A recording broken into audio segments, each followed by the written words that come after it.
நமக்கு பொதுவாகவே மனிதனோட இயல்பு பார்த்திங்கன்னா, அது முக்கியமாக 30 வயசுக்கு மேலே ஆகிட்டா அட்வைஸ் கொடுக்குறது ரொம்ப பிடிக்கும். நம்மளையே அறியாமல் பேசுகிற 10 வார்த்தையில் 7 வார்த்தை அட்வைஸ் கொடுக்குற மாதிரி தான் யார்கிட்டையா இருந்தாலும் பேசுவோம். இதே அடுத்தவங்க நம்மள்ட்ட பேசும்போது, ஐயோ அப்பா சாமி இந்த அட்வைஸ் எல்லாம் வேணாம், உன் அட்வைஸால் எனக்கு ஒன்றும் ஆக போகிறதில்லன்னு சொல்லுவோம். ஸோ இது அட்வைஸாக இல்லாமல் ஒரு கதையாக உங்களுக்கு ஒரு விஷயத்த உணர்த்திடலான் இருக்கேன். உணர்த்த போகிற விஷயம் என்ன அப்படின்னா, நமக்கு எப்படியாவது வாழ்க்கையில் முன்னேறிடணும் அப்படிங்கிற எண்ணம் இருந்துக்கிட்டே இருக்கும். அப்படியே பேக்ரவுண்டில் மியூசிக் மாதிரி ஓடிட்டே இருக்கணும், வாழ்க்கையில் ஜெயிக்கணுன்ட்டு. ஆனால் மனசுக்குள்ளே உள்ள டெப்த்தாக என்ன இருக்கும் அப்படின்னா, நம்மளாலாம் முடியுமா, இதெல்லாம் நடக்கிற காரியமான் இருக்கும், நம்ம எங்கே அவங்கள மாதிரி ஆக போகிறோம் அப்படிங்கிறதும் ஆள் மனசில் இருக்கும். இது சம்மந்தப்பட்டு ஒரு குட்டி கதை ஒன்று பார்க்கலாம். ஒரு ஊரில் ஒருத்தன் இருக்கான். இப்படி துருத்துருன்னு சுறுசுறுப்பாக இருப்பான். ஊரில் எல்லாரும் அவனை பாராட்டுவாங்க. கண்டிப்பாக வாழ்க்கையில் நீ ஜெயிப்ப, உன்னோட சுறுசுறுப்புக்கும் உன்னோட விடாமுயற்சிக்கும் கண்டிப்பாக நீ ஜெயிப்ப, உன் வாழ்க்கையில் நீ முன்னேறுவேன்னு அவனை பார்க்குறவங்க பழகிறவங்க நண்பர்கள் எல்லாம் சொல்கிறாங்க. ஆனால் அவன் ஆமாம் கண்டிப்பாக நான் ஜெயிப்பேன், ஒரு நாள் நான் முன்னேறுவேன், என்னாலேயும் முடியும், என்னாலே எல்லா பொருள்களையும் வாங்கி வசதி படைத்தவனா வாழ்ந்து காமிக்க முடியும் அப்படின்னு வெறி இருக்கும். ஆனால் மனசுக்குள்ளே நம்மளால் எங்கே அவங்க சொல்கிற மாதிரிலாம் பெரிய ஆளாக முடியும், நம்ம உண்டு நம்ம வேலை உண்டுன்னு இருக்க முடியும், நம்மளால் நினச்சா கூட முடியாது, ஏனியே வச்சு ஏறினாலும் நம்மளால் எட்டவே முடியாத தூரம் அதெல்லாம் அப்படிங்கிற மனசுக்குள்ள ஒரு தாழ்மையும் வந்துக்கிட்டே இருக்கும். எப்போவுமே அவனுக்கு ஒரு கோயிலுக்கு போகிற பழக்கம் இருக்குது. தினம் ஏதாவது ஒரு கோயிலுக்கு போயிடுவான். அப்படி அவன் அந்த அன்னைக்கு ஒரு கோயிலுக்கு போகிறான். நல்ல தரிசனம், சாமியெல்லாம் கும்பிட்டுட்டு வெளியில் வந்ததும் அந்த கோயிலோட சிறப்பே அந்த யானை தான். ரொம்ப லட்சணமான யானை. அந்த யானைகிட்ட ஆசீர்வாதம் வாங்கினா அந்த நாள் நல்லா இருக்கும் அப்படிங்கிற நம்பிக்கைக்காக அந்த யானை கட்டப்பட்டு இருக்கிற கூடாரத்துக்கு போகிறாங்க. அங்கே போய் அவன் ஒரு காட்சி பார்க்குறான். யானையை ஒரு சிறு சங்கிலியால் கட்டி வச்சுருக்காங்க. யானை பவ்யமாக நிற்கிது.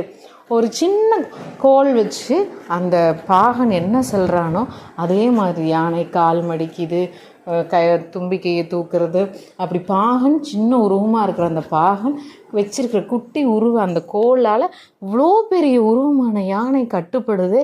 இது எப்படி சாத்தியம்? அந்த யானைக்கு எவ்வளோ வலிமை இருக்கும், இந்த சின்ன சங்கிலிக்காக அமைதியாக இருக்கேன்னு இவனுக்கு ஒரே சந்தேகம் வந்துருச்சு. ரொம்ப நேரம் சிந்திக்கிறான், எந்த ஒரு விடையும் கிடைக்கல. சரி நம்ம என் பாகன்ட்டியே கேட்டலாமேன்னு சொல்லிட்டு, அண்ணே எனக்கு ஒரு சந்தேகம்ன்ட்டு, சொல்லுங்க அப்படின்னு கேட்குறாரு. இல்லை, இந்த யானை எவ்வளோ பெரிய உருவம், பொதுவாகவே யானைக்கு வலிமை ஜாஸ்தி, எவ்வளோ பெரிய மரமாக இருந்தாலும் தான் தும்பிக்கையில் தூக்கி போடக்கூடிய யானை இந்த சின்ன சங்கிலியில் எப்படி கட்டுப்பட்டு இருக்குது, எப்படி உங்களை நீங்கள் சொல்கிறதெல்லாம் கேட்குது அப்படின்னு நீங்கள் காமிக்கிற அந்த குட்டி குச்சி அந்த கோலை பார்த்து அது என்ன பண்ணுறீங்க என்ன மிரட்டுறீங்களோ அதெல்லாம் கேட்குது, இது எப்படின்னு நீங்கள் பழக்கப்படுத்துனீங்க, மேலுமே நீங்கள் பெரிய ஆளுங்கண்ணே, இவ்வளோ பெரிய யானையை கட்டுப்படுத்துறீங்களே அப்படின்னு சொல்லி ஆச்சரியமாக பேசுகிறார். உடனே பாகன் சொல்கிறாரு, அதெல்லாம் ஒன்றும் இல்லை தம்பி, எல்லாம் நம்பிக்கை தான் அப்படின்னு. உங்களுக்கு யானை மேலே இருக்கிற நம்பிக்கையான அப்படின்னு கேட்குறாரு. இல்லைப்பா, யானைக்கு யானை மேலே இருக்கிற நம்பிக்கை அப்படிங்கிறார். ஒன்றும் புரியலையே என்ன அப்படின்னு சொல்கிறார். இல்லை, இந்த யானையை நாங்கள் எப்போவுமே சிறு வயசு யானையாகவே கூட்டிகிட்டு வந்துடுவோம். அப்போது அந்த சின்ன யானைக்கு இப்போ நான் போட்டிருக்கேன் இல்லையா அந்த சின்ன சங்கிலின்னு சொல்கிறீங்களா, அது மிகப்பெரிய சங்கிலி தான். இந்த சங்கிலி இந்த யானை சின்னதாக இருக்கும்போது போதுமானதாக இருந்துச்சு. சின்னதுலேருந்தே இந்த யானையை நான் இந்த சங்கிலியில் கட்டி போட்டுகிட்டே இருக்கிறனால இந்த சங்கிலி மீறி நம்மளால் போக முடியாதுங்கிற நம்பிக்கையை நான் யானைக்கு உள் மனசில் புகுத்திட்டோம்.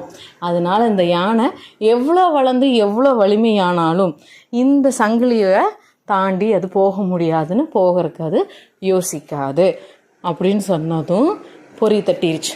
ஓ, அப்போ நம்ம ஆள் மனசுக்குள்ளே நம்மளால் முடியாதுன்னு நம்ம நினச்சிட்டே இருக்கிறனால தான் நம்மளால் முடியறதில்ல. ஆள் மனசுக்குள்ளே இருக்கிற அதை தூக்கி எரிஞ்சிட்டு நம்ம மூளை என்ன சொல்லுது, என்னாலேயும் முடியும் நானும் ஜெயிப்பேன்னு சொல்லுது இல்லையா, அதை மட்டும்தான் நம்ம சிந்திக்கணும். ஆள் மனசுக்குள்ளே இருக்கிற அதை வீசி எறியணும்னு முடிவு பண்ணிவிட்டு யானை பாகனுக்கு மிகப்பெரிய நன்றியை சொல்லிவிட்டு யானையும் வணங்கிட்டு வராரு. இதில் நான் என்ன தெரிஞ்சுக்க போகிறோம் தெரியுமா? நான் சொல்ல போகிறதில்ல. நீங்களே புரிஞ்சுருப்பீங்க. எதுவுமே முடியாதுன்னு நினைக்கிற அந்த நம்பிக்கையை தூக்கி போட்டுட்டு முடியும்னு ஒரு குரல் கேட்குது இல்லைங்களா, அதை நம்ம எடுத்துக்கணும். நன்றி.